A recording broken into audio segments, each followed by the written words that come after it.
Ang shokoy ay karaniwang ipinapareha sa sirena, ang itaas na bahagi ng katawan ay isda, at simula tiyan pababa ay katawan ng tao. Kulay asul ang balat, matutulis na ngipin, malalaking mata, puno ng kaliskis ang katawan.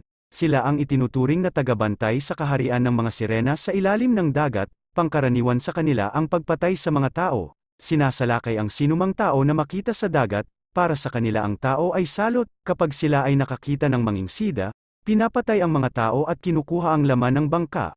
Walang puso at kinatatakutan ng mga naninirahan sa karagatan. Sila ay may kapangyarihan para mag-anyong tao, meron din silang magandang boses, sa pamamagitan ng pag-awit, kaya nilang akitin ang mga babae. Sa pamamagitan ng pagbabagang anyo bilang tao, nakakapang-akit sila ng mga babae sa pampang, pinaniniwalaan din. Sadya nilang binubuntis ang babae para madagdagan at hindi mawala ang kanilang lahi.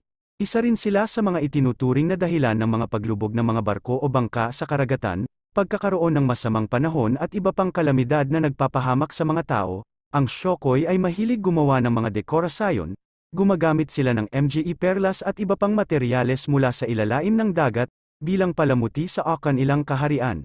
Ito rin ang sisilbing saplot sa kanilang katawan.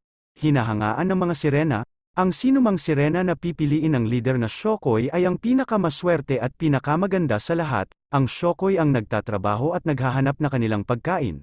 Samantalang ang sirena ay para sa gawaing bahay, ang ibang kwento ng shokoy ay naglalarawan na ito ay may magandang katangian, maitsura at mabait.